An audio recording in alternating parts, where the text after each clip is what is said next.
Good morning class 10th। I think कि आप सब बहुत अच्छे होंगे और अपने घरों में सुरक्षित होंगे।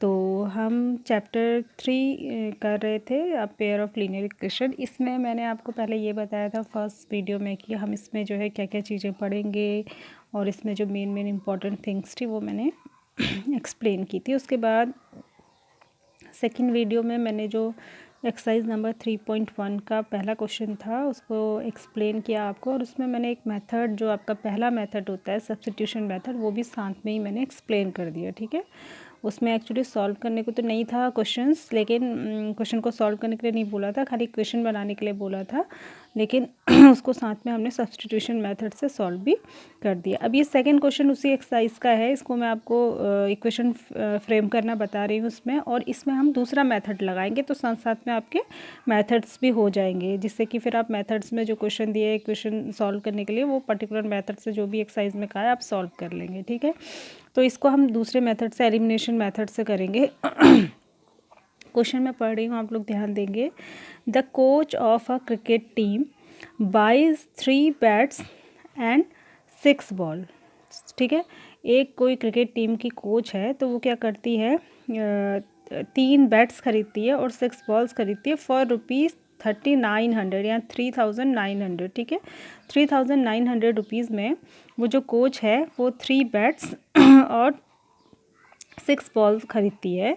लेटर बाद में शी बाइज अनदर बैट, वो एक बैट और खरीदती है, and 3 more balls of the same kind, उसी तरीके की वो फिर से जो है एक बैट और 3 बॉल्स और ख़रीदती है उसी तरीके की, और वो ख़रीदती है ₹1300 में। तो ये कह रहा है represent this situation algebraically and graphically. तो इस सिचुएशन को हमें एल्जेब्रा की फॉर्म में यानी कि इक्वेशन बनानी है। एल्जेब्रिकली का मतलब यही है कि आप इसको इक्वेशन बना दीजिए, जो इसने लैंग्वेज में लिखा है उसको इक्वेशन में बनाइए, और ग्राफिकली माने कि उस इक्वेशन के हिसाब से, क्योंकि वो दोनों ही इक्वेशन लाइन की इक्वेशन होंगी, उसके हिसाब से फिर आप जो है ग्राफ ड्रॉ करके दिखा दीजिए। बट यहाँ पर हम इसको सॉल्व भी करेंगे। ठीक है, तो मैं कर रही हूँ, आप ध्यान देंगे। इसमें देखिए, इसमें number of bats and balls तो दिया है, ठीक है, और हमने टोटल मिला के उनको कितने रुपए का ख़रीदा ये भी दिया है, लेकिन इसमें जो चीज़ नहीं दी है, मतलब देखो इक्वेशन में जो एक्स और वाई हम क्या लेंगे, जो चीज़ नहीं दी गई है, जो अननोन है उसी को तो हम वेरिएबल में लेंगे।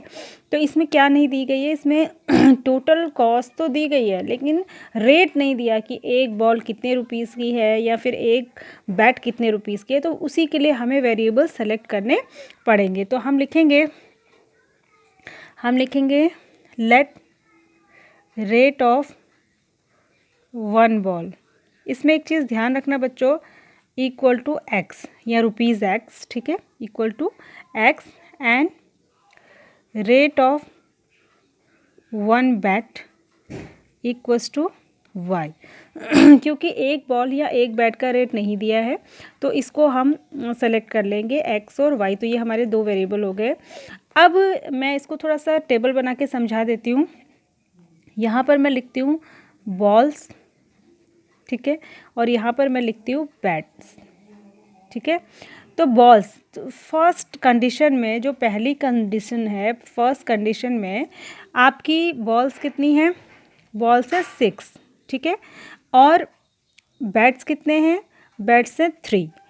तो अभी हमने अब आपको बताया कि एक बॉल का रेट जो है मैंने एक्स फिक्स किया, एक्स को सपोज किया है, तो 6 बॉल कितने की होगी, बहुत ही सिंपल, जैसे एक बॉल अगर 5 रुपीज़ की है तो 6 बॉल्स कितने की होंगी, 6 5 जा 30। तो सेम ऐसे ही एक बॉल अगर एक्स रुपीज़ की है तो 6 बॉल्स कितने की हो जाएंगी, 6 इंटू एक्स, यानी कि 6 एक्स रुपीज़ की बॉल्स हो गई। ठीक है, और एक बैट अगर वाई रुपी का है तो 3 बैट्स कितने हो गए, 3 इंटू वाई, यानी कि 3 वाई रुपीज़ के बैट हो गए। ठीक है, ये हो गया टोटल मनी जो उसने बॉल ख़रीदने में खर्च किया, और ये टोटल मनी जो उसने बैट्स खरीदने में खर्च किया, और इन दोनों को मिलाकर टोटल रुपीज़ उसने कितने खर्च करे, 3900 या 3900 उसने दे रखा है। तो हम इसकी एक इक्वेशन बना देंगे कि 6 बॉल की कॉस्ट प्लस 3 बैट्स की कॉस्ट मिला के कितनी है, 3900 रुपीज़। ये है इक्वेशन नंबर 1। अब आप मेरी बात को समझ गए होंगे। और सेकंड कंडीशन में क्या है, सेकंड कंडीशन में उसने जो है बैट एक ही ख़रीदा, ठीक है। बैट एक ही खरीदा, बैट कितना खरीदा, वन बैट खरीदा, और बॉल कितनी खरीदी, 3 बॉल खरीदी। अब सेम काइंड की, सेम टाइप की, तो एक बॉल का रेट हमने फिक्स किया था x, तो 3 बॉल्स का कितना हो गया, 3 इंटू एक्स यानी कि 3x, और यहाँ एक बैट का रेट हमने फिक्स किया था y, तो 1 इंटू वाई यानी कि सिर्फ y ही हो जाएगा, 1 इंटू वाई वाई आ जाएगा। और इन दोनों में को मिलाकर 3 बॉल खरीदने में और एक बैट खरीदने में दूसरे टाइम में उसने टोटल 1300 रुपीज़ खर्च करे हैं। तो हम लिख लेंगे कि 3 बॉल्स का रेट कॉस्ट प्लस एक बैट की कॉस्ट मिला के है 1300 रुपीज़। ये इक्वेशन नंबर 2 बहुत ही आसान, आप समझ गए होंगे। 2 इक्वेशन बन गई। मैं ऊपर वाली जो पहली इक्वेशन थी उसको भी नीचे लिख देती हूँ। तो ये वो दूसरी इक्वेशन, पहली इक्वेशन हमारी थी 6x plus 3y is equals to 3900। ये इक्वेशन नंबर 1 थी। तो ये हमने जो पहला काम था वो कर दिया। उसने कहा था कि एल्जेब्रिकली इसको रिप्रेजेंट करो, वो हमने कर दिया। अब दूसरा काम वो कह रहा है कि इसको ग्राफिकली रिप्रेजेंट करो। ठीक है, तो ग्राफिकली रिप्रेजेंट करने के लिए हमको इनके सोल्यूशंस निकालने पड़ते हैं। ठीक है ना, सोल्यूशंस निकालने पड़ते हैं। मैं इसको अगले पेज में लिखती हूँ।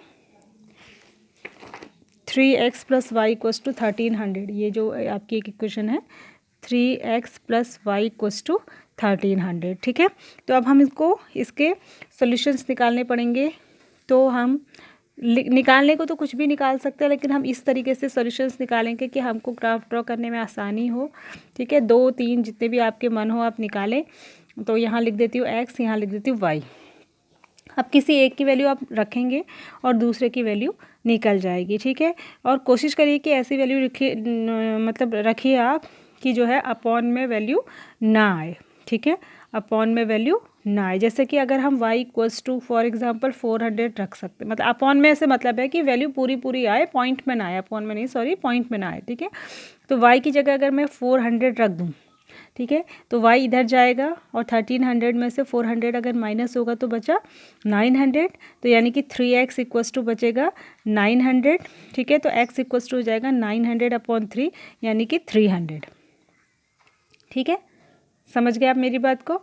और इसी तरीके से अगर मैं y इक्वल्स टू, सॉरी ये ऊपर नीचे होगा, x की वैल्यू 300 आएगी, ये 300 x की वैल्यू रख दी मैंने और y हो जाएगा 400। ठीक है, अब अगर मैं x की वैल्यू रख दूँ 400, ठीक है, x की वैल्यू मैं क्या रख दूँ, 400 रख दूँ, तो 4 3 जा 1200 हो जाएगा।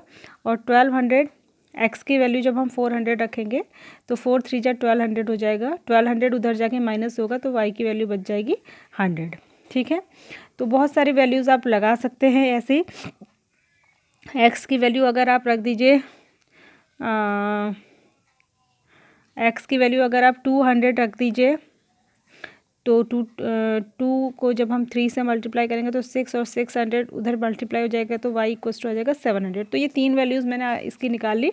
तो इनका पेयर क्या बन गया, जब x 300, पहला कोऑर्डिनेट x लिखते हैं, दूसरा y, तो 300 400 एक बन गया, 400 100 दूसरा बन गया, और तीसरा बन गया 200 700। इन तीनों पॉइंट्स को हम प्लॉट कर सकते हैं। ठीक है, ऐसे ही जो दूसरी इक्वेशन थी, दूसरी इक्वेशन के लिए भी मैं निकाल लेती हूँ। 2-3 इसमें पॉइंट्स निकाल लेंगे जिससे कि हम उसको भी ड्रॉ कर पाएंगे। तो दूसरी इक्वेशन आपकी थी 6x plus 3y, 6x plus 3y equals to 3900। ठीक है, तो अब इसमें भी आप जो है कुछ भी लगा के आप देख सकते हैं। ठीक, तो जैसे आप अगर यहाँ पर x की जगह कुछ भी, यहाँ x लिख देते हैं, यहाँ y लिख देते हैं। ठीक है, अगर मैं x की जगह 200 लगा दूँ, ठीक है, तो 200 क्या होगा, 6 2 जो 12 हो जाएगा।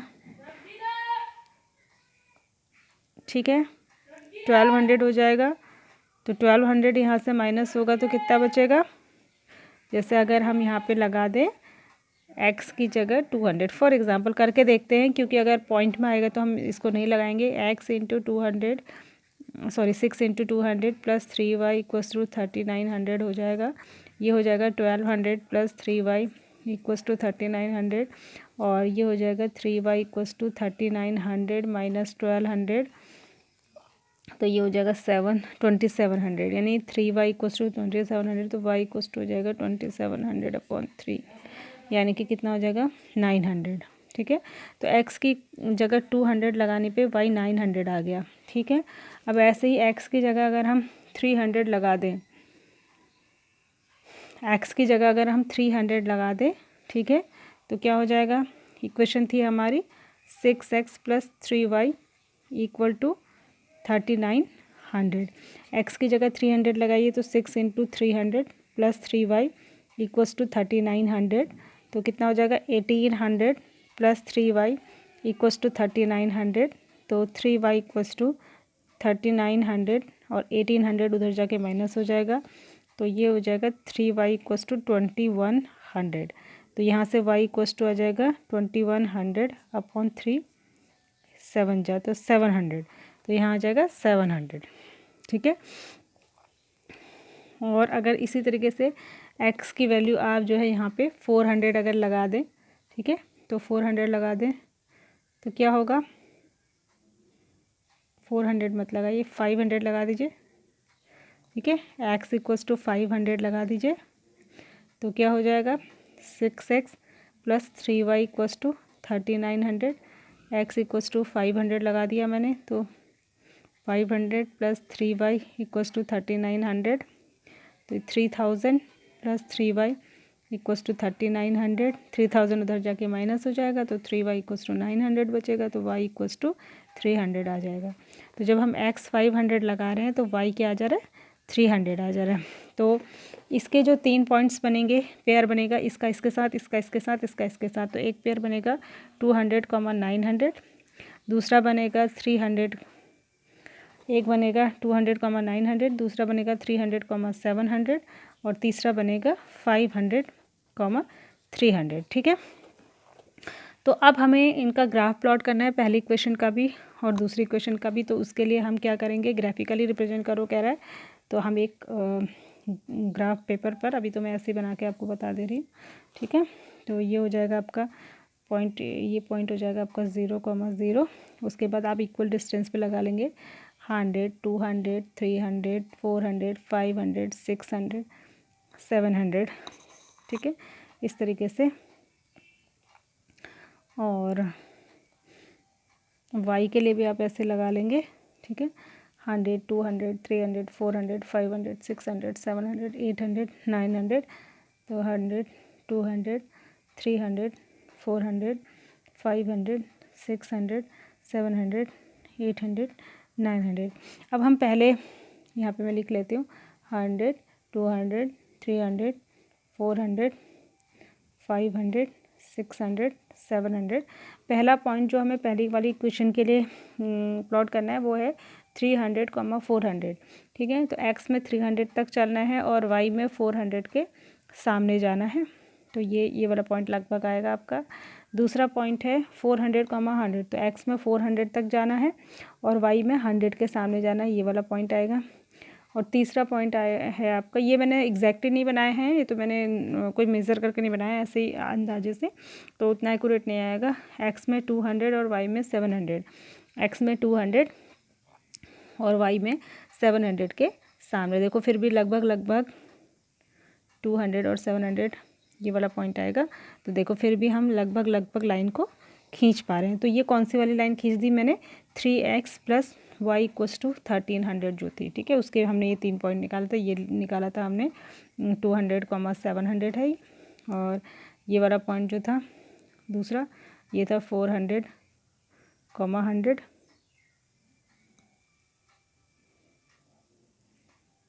सॉरी ये नहीं है 400, 100, ये है 400, 100 ये है, और ये था हमारा 300, 400। ठीक है, तो ये 3 पॉइंट थे, उनको हमने प्लॉट कर दिया। ऐसे ही आप दूसरा वाला ग्राफ था, उसका जो पहला पॉइंट है ये आप देख रहे हैं 200, 900, तो x में चलना है 200 और y में 900 के सामने, तो इधर ये वाला पॉइंट आ जाएगा आपका, ये है। ठीक है, ये हो गया आपका 200, 900। दूसरा पॉइंट है आपका इसमें 300, 700, 300 के सामने और यहाँ 700 के सामने, ये सॉरी थोड़ा और ऊपर आएगा, ये पॉइंट है ये हो जाएगा 300, 700, ठीक है। और तीसरा पॉइंट था 500, 300, 500 और यहाँ 300 के सामने, तो यहाँ आ जाएगा ये 500, 300, ठीक है। तो 1 2 3 इसको मिलाते हुए भी आप लाइन खींच लेंगे, ठीक है। जब आगे हम इनको ले जाएंगे तो ये कहीं ना कहीं क्रॉस करेंगी, और इस तरीके से ये हो गया इनका ग्राफिकल रिप्रेजेंटेशन, ठीक है। अब इसमें मैंने आपको बताया था कि इसमें मैं आपको इनको एलिमिनेशन मेथड से सॉल्व करना भी बता देती हूँ, ठीक है। तो एलिमिनेशन मेथड का मतलब होता है कि एक कोऑर्डिनेट को एक वेरिएबल को एलिमिनेट कर देते हैं। एलिमिनेट करना माने उसको हटा देते हैं। जैसे पहली इक्वेशन थी 3x + y = 1300, और एक इक्वेशन थी आपकी 6x + 3y = 3900। तो इसमें से हम क्या करते हैं कि एक वेरिएबल को सेम बना के, ठीक है, उसको हटा देते हैं। तो हम क्या कर सकते हैं, देखो, चाहे तो ये 6 है, आप इसको भी 6 बना लीजिए, इक्वेशन को 2 से मल्टीप्लाई करना पड़ेगा, या ये y को सेम करना है तो ये 3y है तो इसको भी 3y बना लीजिए, इक्वेशन को 3 से मल्टीप्लाई करना पड़ेगा। तो मैं x को सेम बना लेती हूँ, तो मैं इस इक्वेशन को 2 से मल्टीप्लाई कर लेती हूँ, ठीक है। ये इक्वेशन 2 थी आपकी, ये इक्वेशन 1 थी। तो इस इक्वेशन को जब 2 से मल्टीप्लाई करूँगी तो एक नई इक्वेशन बनेगी, उसको मैं इसी के नीचे लिख देती हूँ, ठीक है। वो बनेगी 6, 2 से हर टर्म मल्टीप्लाई होगा, तो 3 × 2 = 6x, और ये हो जाएगा 2y, और ये हो जाएगा 13 × 2 = 2600। इसको इक्वेशन नंबर 3 कह देंगे। अब हम एलिमिनेट करेंगे। एलिमिनेट करने के लिए जो साइन होते हैं वो उल्टे होने चाहिए, अल्टरनेट, मतलब एक प्लस है तो एक माइनस, ठीक है, तब जाके वो कैंसिल होते हैं। तो ये प्लस का है तो इसको माइनस होना चाहिए, ठीक है। वैसे दोनों प्लस के हैं, क्योंकि इसके आगे कोई साइन नहीं है तो दोनों प्लस के हैं। तो हम क्या करेंगे, इक्वेशन 1 हमें यहाँ लिखना पड़ेगा कि हम इक्वेशन 1 में से 3 को माइनस कर रहे हैं, क्योंकि माइनस करने पर ही साइन चेंज होते हैं। अगर पहले से ही इसमें उल्टे साइन होते, ये प्लस में होता, ये माइनस में होता, तो हम इनको माइनस नहीं करते, प्लस करते, क्योंकि प्लस करने में साइन जो है वो चेंज नहीं होते हैं, ठीक है। तो हम माइनस करेंगे तो यहाँ प्लस का साइन है, इसके नीचे माइनस आएगा, ठीक है, प्लस के नीचे माइनस आएगा, प्लस के नीचे माइनस आएगा, तो ये कैंसिल हो जाएगा। 3 में से 2 गए तो y बचा, और 3900 में से 2600 जाएंगे तो कितना आएगा, 9 में से 6 गए 3, 3 में से 1 1300, ठीक है। ये y की वैल्यू आ गई। अब इसको किसी भी एक इक्वेशन में putting the value of y in equation 1, ठीक है। तो हम यहाँ रख देंगे इक्वेशन 1 में। इक्वेशन 1 थी 3x + y = 1300, y अभी हमने क्या निकाला, 1200, ठीक है, सॉरी y भी 1300 ही निकाला हमने, = 1300।